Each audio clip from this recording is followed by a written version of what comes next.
어떤 사람이 제게 이런 얘기를 하더라고요. 목사님, 나는 아무 문제 없는 곳에서 좀 살았으면 좋겠어요 라고 말하더라고요. 그래서 제가 이 세상에 문제가 없는 곳이 어딜까 찾아보니까 없어요. 근데 단 한 군데가 있더라고요. 어디냐 하면 바로 공동묘지. 거기는 아무 문제가 없습니다. 여러분, 우리가 살아있다는 자체는요, 문제를 안고 살아가는 거예요. 그리고 우리가 지금 평안하다고 하는 것은 문제가 없는 게 아니라 문제를 해결할 능력을 가지고 있기 때문에 평안한 거예요.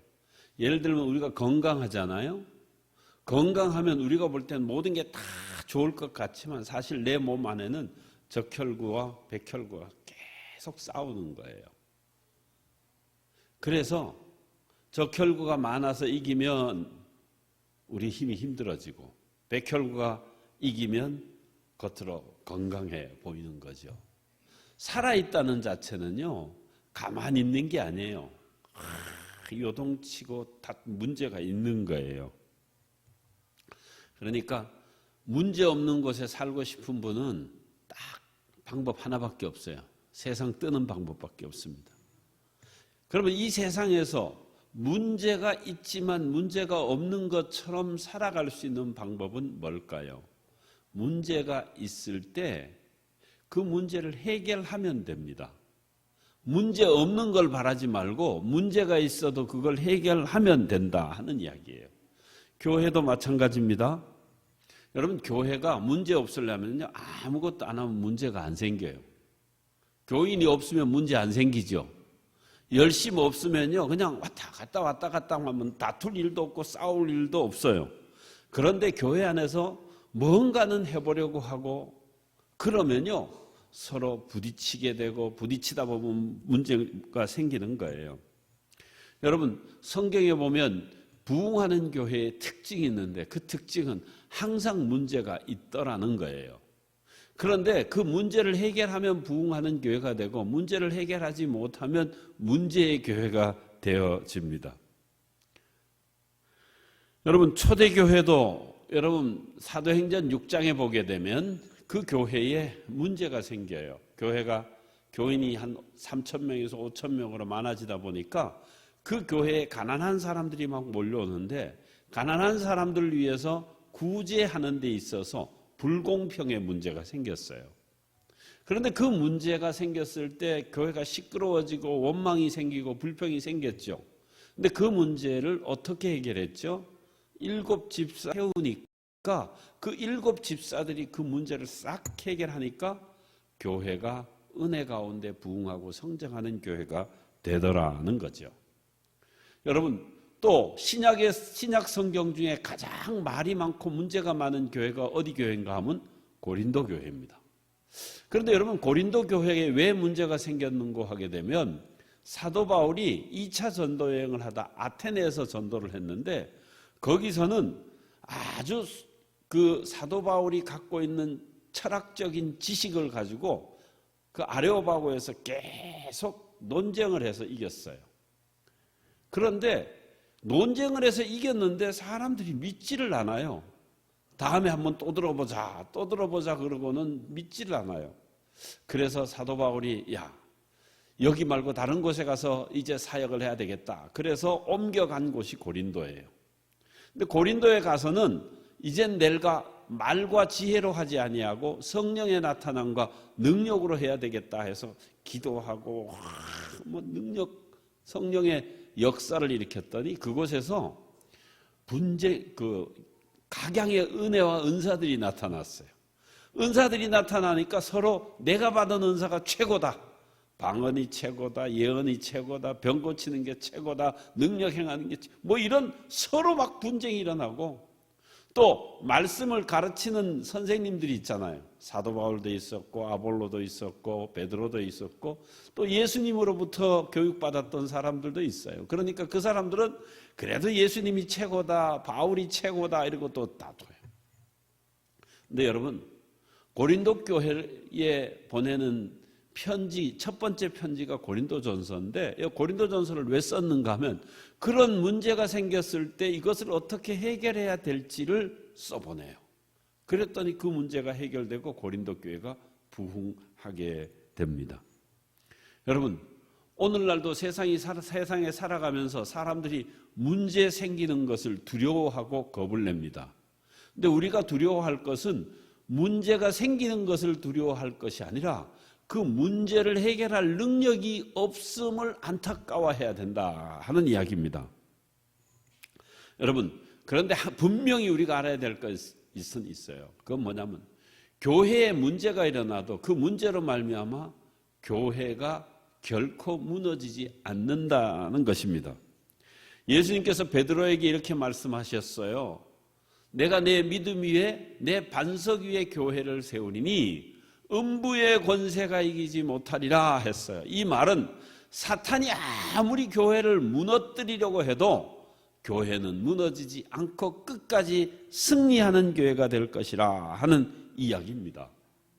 그래서 여러분, 이 교회가 문제를 해결하는 것, 이게 사실 부흥의 열쇠이고 하나님이 기뻐하는 교회가 되는 발걸음입니다. 그래서 이제 앞으로 제가 여러 시간 동안 교회 안에서 일꾼 세우는 문제에 대해서 제가 말씀을 드리려고 합니다. 제가 성경을 이렇게 꾸준히 연구하다 보니까 한 가지 깨달은 것이 있는데요. 문제가 생기잖아요. 그러면 그 문제를 해결하기 위해서 하나님이 꼭 세우는 게 있더라고요. 누군지 아세요? 일꾼이에요. 그러니까 교회에 무슨 문제가 생기면요, 하나님이 이번에 어떤 일꾼을 세우시는가 기대하면서 기도하세요. 하나님, 지금 이런 문제가 있습니다. 하나님, 이런 문제를 해결할 일꾼을 세워주십시오. 그 가운데 기도하는 여러분이 그 문제를 해결하는 사람이 될 수도 있고 아니면 또 다른 사람을 세워서라도 하나님이 할 수 있지요. 여러분, 사사기라고 하는 성경 아시죠? 사사기에 보면 여러 주변 나라들이 공격을 해서 이스라엘 백성들이 고통을 당할 때 하나님 앞에 부르짖으면 하나님이 그 문제를 해결하기 위해서 세웠던 사람들이 있어요. 누구죠? 사사들입니다. 여러분이 알고 있는 에훗, 또 드보라, 기드온, 입다, 삼손 같은 이런 사람들이 다 문제를 해결하기 위해서 하나님이 세웠던 일꾼들이었다고 하는 이야기입니다. 그래서 여러분, 오늘 이 공식 하나는 기억하세요. 문제가 생기면 일꾼이 세워진다. 한번 따라해 봅시다. 문제가 생기면 일꾼이 세워진다. 그러니까 여러분, 교회에 무슨 문제만 생기면 하나님이 이번엔 또 어떤 일꾼을 세우시려든가, 하나님 이번에 세울 일꾼들에게 힘을 주시고 지혜를 주시고 능력을 주시옵소서 기도하고 여러분이 일꾼으로 설 수 있는 그런 기회가 되기를 주의 이름으로 간절히 축원합니다. 자, 오늘 본문으로 한번 들어가 보면요. 자, 오늘 본문의 배경은 이제 창세기부터 출애굽기까지를 제가 쭉 연결을 할 거예요. 자, 하나님이 아브라함이 자식이 없을 때에 하나님이 앞에 이제 기도를 했더니 하나님께서 이렇게 말씀하세요. 내가 너에게 상이 되어줄 것이다 라고 말해요. 그러니까 아브라함이 나는 자식도 없는데 하나님이 상을 준들 나에게 무슨 소용이 있습니까? 그랬더니까 하나님이 이렇게 말씀하세요. 아니다.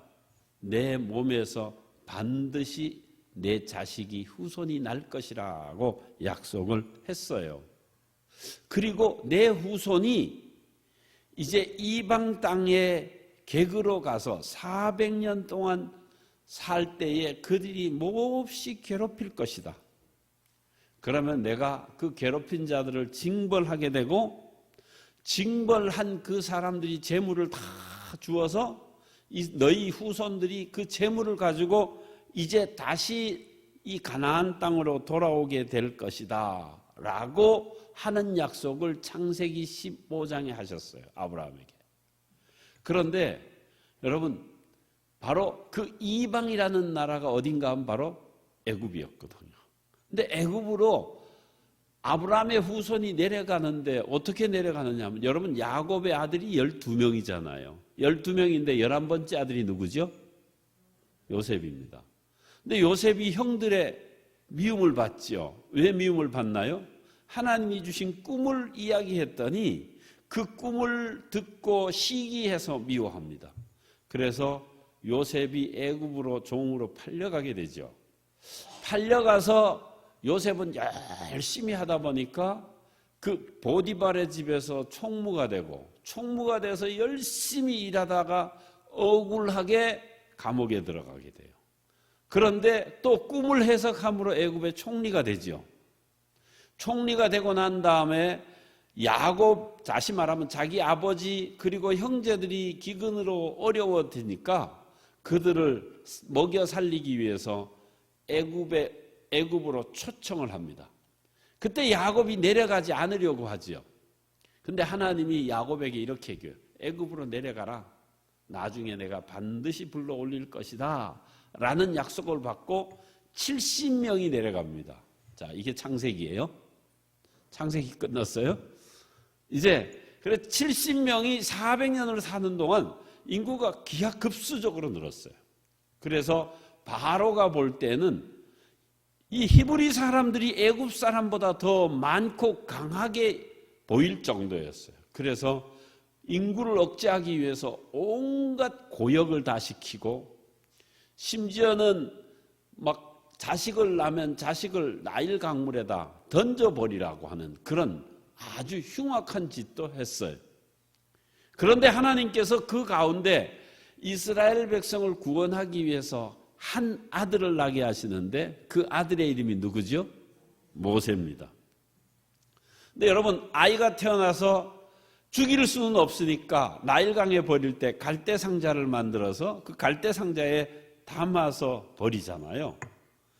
히브리 아이는 죽어야 되는데 그때 마침 애굽의 공주 합셉슈트, 성경에는 이름이 안 나와요. 제가 찾아봤더니 이름이 합셉슈트 공주예요. 합셉슈트 공주가 그 모세를 건져내가지고 양아들로 삼고 키웁니다. 근데 이 공주가 젖이 안 나오잖아요. 그래서 유모를 찾았는데 그 유모가 누구냐? 모세의 친어머니예요. 그러니까 여러분, 자기 자식 키우면서 돈 받고 키운 사람은 아마 이 세상에 한 사람뿐일 거예요.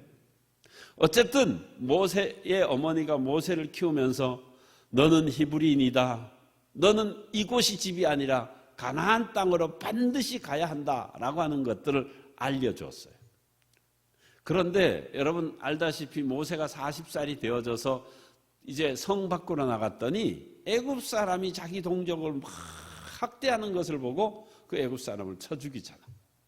그리고 모래에 파묻었는데 그 다음날 갔다가 그것이 탄로가 나서 모세는 이제 도망을 합니다. 어디로 가느냐? 미디안이라고 하는 곳으로 도망가서 거기에서 40년 동안 거하면서 살아갑니다. 양치는 자로 살아가는데 이제 40년이 지나니까 모세의 나이는 80살이 되었어요.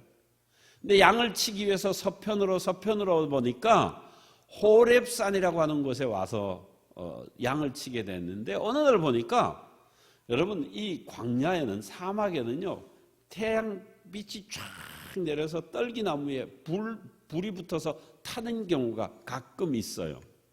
근데 신기한 광경을 봤는데 떨기나무에 불은 붙었는데 나무가 없어지지 않는 거예요. 여러분, 불 타면 나무가 타버려야 되잖아요. 타지 않는 거예요. 그래서 모세가 하도 이상해서 그 불 가까이 가서 보니까 갑자기 소리가 들려요. 모세야, 모세야 하는 소리가 들립니다. 누군지는 모르지만 그 소리를 듣고 모세가 예, 제가 여기 있나이다 그랬더니 너는 이 땅은 거룩한 것이니 너는 신을 벗어라. 그리고 나서 이렇게 말해요. 나는 여호와 하나님이다. 이스라엘 백성들이 지금 학대받는 것을 내가 보았고 너희들의 부르짖음도 들었다. 이제 아브라함에게 약속한 대로 너의 모든 민족들을 이제 가나안 땅으로 이끌어 인도하게 할 것이다. 그러니까 모세가 얼마나 좋아요. 아, 이제 애굽의 종살이가 끝나는구나 그러는데 하나님이 하신 말씀은 뭐냐면 그 일을 네가 해야 된다라는 거예요. 자, 간다는 것까지는 좋았는데 그 일을 네가 해야 된다라고 하는 말을 들으니까 모세는 덜컥 겁이 나서 이렇게 이야기해요. 하나님, 이스라엘 사람들은 하나님이 누군지도 잘 모르는데 그리고 내가 하나님이 보내서 왔다 그러면 하나님이 누구냐라고 물으면 내가 하나님을 뭐라고 소개해야 됩니까? 그랬더니 하나님이 이렇게 말씀하시죠. 나는 스스로 있는 자니라. 여러분 이 말 대단한 거예요. 누구나 부모를 통해서 태어나잖아요. 그런데 하나님은 원래부터 스스로 있는 자라고 하는 이야기예요. 그러면서 스스로 있는 자인 내가 아브라함에게 약속했고 그 약속을 이루기 위하여 너희를 젖과 꿀이 흐르는 땅으로 인도할 것이다.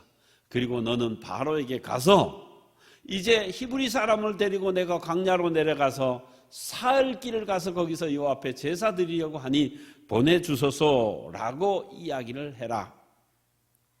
그러면서 하나님이 구체적으로 앞으로 어떻게 일어나는지 또 얘기해줘요. 그렇게 얘기하면 바로가 말을 안 들을 거다.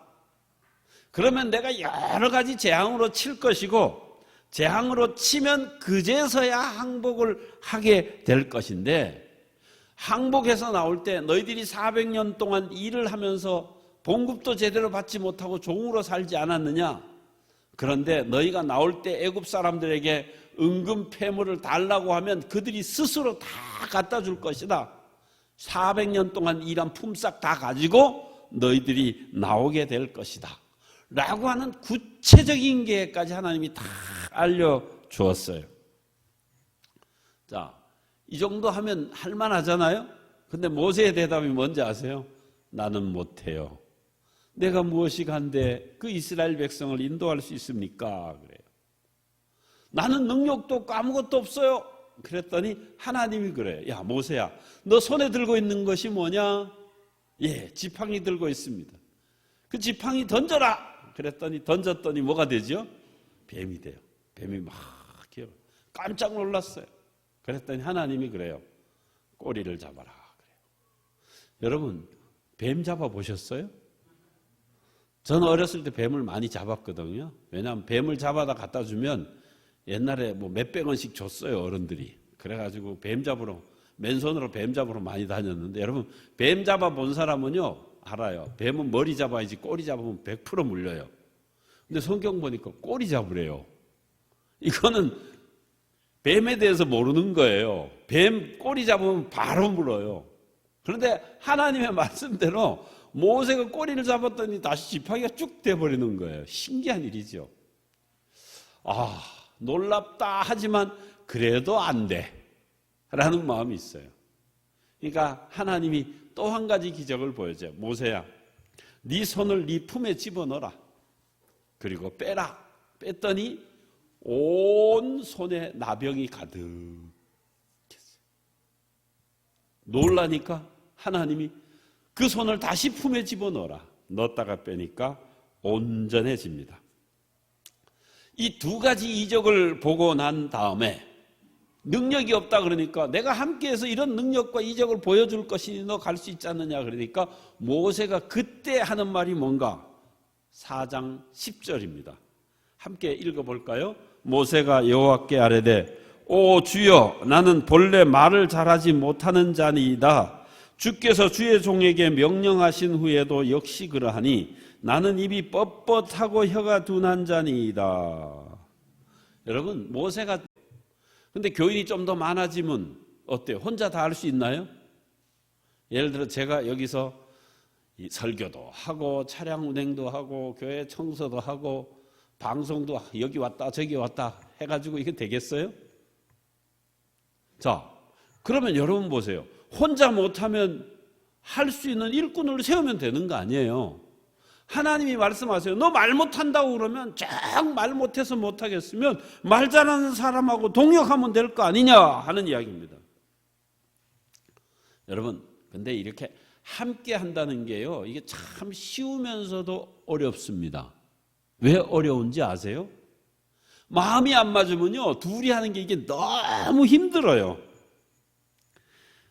그런데 여러분, 오늘 본문을 한번 보게 되면요, 하나님이 모세와 같이 일하라고 한 사람이 누구냐 하면, 제가 볼 때는 모세의 동생이었으면 좋았을 텐데 모세의 형이에요.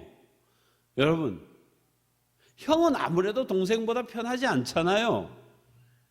그런데 하나님이 형 아론을 모세와 함께 일하게 했다는 거예요. 근데 만약에 하나님이 야, 내 형 아론이 있지 않냐, 그래서 형 나 하는 일 좀 도와줘 그러는데 형이 싫어, 내가 널 도와주니 네가 나를 도와줘야지 라고 말한다면 안 되잖아요. 그러니까 하나님이 또 확실하게 또 짚어주세요. 자, 14절 후반절 보면 그가 너를 만나러 나오나니 그가 너를 볼 때에 그의 마음에 기쁨이 있을 것이라 라고 말해요.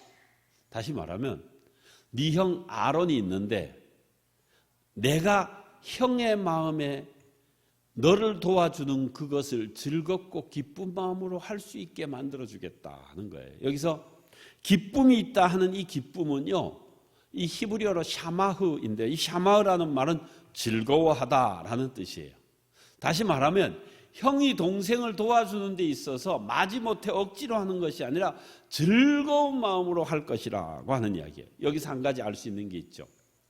하나님이 함께 일하게 하는 사람의 마음 속에는 뭐가 있다? 기쁨이 있고 즐거움이 있다는 거예요. 여러분, 교회 안에서 하나님의 일을 하려고 하면 여러 가지 일들이 있잖아요. 그죠? 봉사하며 섬기는 일도 있고, 중보기도 하는 일도 있고, 가르치는 일도 있고, 권면하는 일도 있고, 다 있잖아요. 요즘은 뭐 찬양하는 일도 있고, 악기를 부는 일도 있습니다. 그런데 중요한 것은 하나님이 그 일을 하게 하신 사람의 마음속에는 뭐가 있냐? 즐거움이 있습니다. 마지못해 억지로 정말 하기 싫어가지고 아우 이것 좀 안 했으면 좋겠어 이런 마음이 아니라는 거예요.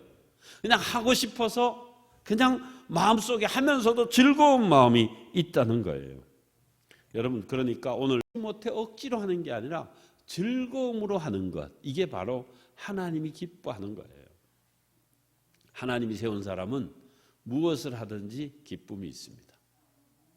자, 그리고 중요한 것은 이제 같이 도와주는 사람이 기쁨으로 도와줘야 일이 되니까 함께 동역하는 사람에게는 하나님이 그 사람 마음에 기쁨을 주신다는 거예요. 저는 우리 교회 성도들을 바라보고 우리 장로님, 권사님, 집사님들을 보면요, 무슨 일 하자 그러면 다 즐거운 마음으로 기쁜 마음으로 해요. 그래서 내가 하나님이 세운 동역자들이구나, 참 감사합니다. 자, 그런데 중요한 것은 그 다음이에요. 15절 보세요. 너는 그에게 말라고 그의 입에 할 말을 주라. 내가 내 입과 그의 입에 함께 있어서 너희들이 행할 일을 가르치리라. 다시 말하면 모세야, 너는 아론에게 어떤 말을 할지를 이야기를 해줘라. 그러면 그 말을 듣고 아론이 백성들에게 설명할 것이다. 그래서 네 입에 하는 말이나 아론이 하는 말, 그 가운데 내가 함께해서 역사할 것이다 라고 말합니다. 여기서 중요한 것은 뭐냐면, 여러분, 아론은 바로 모세의 말을 받아서 전하는 사람이에요. 전하는 사람이 조심해야 될 일이 있죠. 뭔지 아세요? 거기에 내 생각 집어넣으면 안 돼요. 여러분, 그냥 하나님이 주신 말씀을 성도들에게 듣기 좋게 이렇게 풀어서 설명해 주는 걸, 이걸 뭐라 그러는지 아세요? 설교라 그래, 설교. 제가 오늘 이 시간 여러분 읽은 10절로 16절까지의 말씀, 여러분 이 내용을 이해하는데 도움을 주기 위해서 제가 이 선은 이렇게 되고 후는 이렇게 되고 쭉 풀어서 가르치잖아요. 풀어서 가르치는 것이 바로 설교입니다. 근데 어떤 분들은요, 성경을 읽어놓고 성경은 안 풀고 딴 것만 얘기해. 그럼 그건 설교가 아니에요. 뭐예요? 강연이에요. 여러분, 어쨌든요, 중요한 것은 이 하나님이 세운 사람 있잖아요. 모세가 쉽게 얘기하면 머리예요. 그리고 아론은 뭐죠? 입이에요. 자, 머리가 주는 말을 입이 해야죠. 머리에 생각하고 입이 다르게 말하면 그건 뭔지 아세요? 치매든지 미쳤든지 둘 중에 하나일 거예요. 그죠? 그러니까 오늘 우리가 신앙생활을 해나가면서 분명히 알아야 돼요. 하나님이 세웠으면, 하나님이 세움을 받은 사람들은 절대로 하나님의 뜻에 순종하고 따라가야 한다는 거예요. 그러면 여러분, 하나님의 뜻을 여러분이 무엇으로 알 수 있어요? 그것은 바로 하나님이 일을 하기 위해서 하나님이 세운 사람이 있습니다. 그 사람을 뭐라 그러느냐? 사도라 그래요. 사도. 사도는 하나님이 불러 세운 사람을 말하는 거예요. 쉽게 하면 성민교회에 하나님이 사도로 세운 사람이 누구죠? 김상우 목사입니다. 이해되세요, 이제? 제가 나이도 여러분보다 적은, 그죠? 저보다 적은 사람도 있긴 하지만, 그래도 중요한 것은 제가 나이도 적고 경험도 적지만 이 자리 강단에 서서 설교를 할 수 있는 이유는 딱 하나요. 하나님이 나를 불러 세운, 내가 성민교회 사도로 세움받은 사람이기 때문에 그렇습니다. 그러면 교회 안에는 목사도 있고 장로님도 있고 권사님, 집사님이 있잖아요. 이걸 뭐라 그러냐? 직분이라 그래요. 직분. 근데 직분이 있고 또 뭐가 있냐면 직임이 있어요. 자, 직임은 뭔가 하면 성도를 온전케 하며 봉사하는 일을 하게 하며 교회를 세우기 위해서 세운 것인데, 에베소서 4장 11절에는 이렇게 구분해요. 오중직임. 어떤 이는 사도로, 어떤 사람은 선지자로, 어떤 사람은 말씀 전하는 자로, 어떤 사람은 목사. 여기 목사는 섬기는 자예요. 그 다음에 교사, 가르치는 자로 세웠다. 쉽게 얘기하면 장로님이 여럿이 있잖아요. 똑같은 장로님이 아니에요. 직임에 따라서 어떤 분은 섬기는 일로, 어떤 분은 가르치는 일로, 어떤 이는 말씀 전하는 일로. 직분은 같아도 직임은 다른 거예요. 자, 이해되세요? 그런데 중요한 것은 뭐냐 하면 직분이나 직임이나 모두가 교회의 머리 대신 그리스도를 따라야 되는데, 그리스도를 따르기 위해서 해야 될 일이 뭐냐면 그리스도께서 교회를 위하여서 세운 자가 있는데 그가 누구냐? 사도라고 하는 이야기. 여러분, 초대교회가 120명이었다가 베드로가 설교를 해서 3,000명으로 불어나죠. 3,000으로 불어난 다음에 교회가 은혜스럽게 성장하게 되는데, 성장하는 그 배경을 보게 되면 사도행전 2장 42절을 한번 봅시다. 자, 우리 다 같이 한번 읽어볼까요? 그들이 사도의 가르침을 받아 서로 교제하며 떡을 떼며 오로지 기도하기를 힘쓰니라. 여러분, 교제가 뭐죠? 서로 성도 간에 서로 사귀는 거예요. 그리고 떡을 뗀다 하는 건 요즘으로 만 공동 식사하는 거예요. 그죠? 그 다음에 기도하는 거. 이런 것도 그냥 하는 게 아니에요. 그 앞에 뭐죠? 사도의 가르침을 받아서 해야 된다는 거죠. 내 마음대로 내 뜻대로 하는 게 아니라 바로 하나님이 세운 사도의 가르침을 받아서 교회 안에서 교제하고 떡을 떼고 기도하고 예배드리고 하는 그것이 돼야 온전한 교회로 세워진다는 거예요. 그래서 고린도전서 12장 28절에 보면 하나님이 교회 중에 몇을 세우셨으니 첫째는 사도요, 둘째는 선지자요, 셋째는 교사요, 그 다음은 능력 행하는 자요, 그 다음은 병 고치는 은사와 서로 돕는 것과 다스리는 것과 각종 방언 말하는 것이라 했어요. 여기서 첫째, 둘째, 셋째가 뭘 말하는지 아세요? 질서예요, 질서. 그러니까 교회는 항상 온전한 교회가 되기 위해서는 사도를 중심으로 질서가 있는 교회가 되어야 온전하고 하나님 보시기에 합당한 교회가 된다는 거죠. 그러면 사도로 세우고 그 뒤에 선지자로, 교사로, 능력 행하는 자로, 섬기는 자로 세움을 받은 사람들에게서 꼭 필요한 게 있는데 그게 뭐냐? 16절 한번 보세요. 그가 너를 대신하여 백성에게 말할 것이니, 이 말은 목사를 대신해서 장로님, 권사님, 집사님이 직임을 맡아서 교회에서 사역을 하게 된다는 거예요. 그는 내 입을 대신할 거예요. 목사가 다 못하니까 다른 사람이 다 같이 하는 거예요. 예를 들어 제가 신방을 다 할지 못하니까 속장님들이 가서 찾아가서 신방하고 기도해주고 하는 거 하잖아요. 그건 목사의 일이 아니라 하나님의 일을 목사도 하고 여러분이 맡아서 나눠서 하는 거란 말이에요. 그런데 중요한 것은 여기에서 마지막 부분이 너는 그에게 하나님같이 되리라 했어요. 자, 여기에서 너는 누구죠? 모세고 그는 바로 그는 아론입니다. 그럼 여러분 보세요. 모세가 동생이고 아론이 형인데 동생이 형에게 하나님같이 된다는 말은 이건 무슨 얘기예요? 이건 바로 질서의 의미입니다. 연장자가 아니냐 이거 중요한 게 아니에요. 신앙의 연조가 오래됐냐 이게 중요한 게 아니라 바로 하나님께서 세운 사도를 중심으로 교회가 일사불란하게 움직이기 위해서 꼭 해야 될 일인데 그것이 뭐냐? 바로 모든 사역자들이 사도를 하나님같이, 하나님이 아니에요. 하나님같이예요. 자, 이거 잘 구별해야 돼요. 하나님이 아니라 하나님같이 여기는 거예요. 그래야 질서가 생겨나는 거죠. 자, 그 다음 마지막 17절 한 절만 더 봅시다. 너는 이 지팡이를 손에 잡고 이것으로 이적을 행할지니라. 여러분 보세요.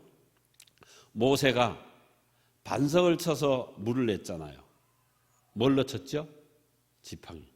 지팡이를 아론이 쳤어요? 모세가 쳤어요? 모세가. 자, 홍해를 가를 때도 지팡이를 모세가 들었죠. 성경에 보니까 이 지팡이를 하나님의 지팡이다 이렇게 불러요.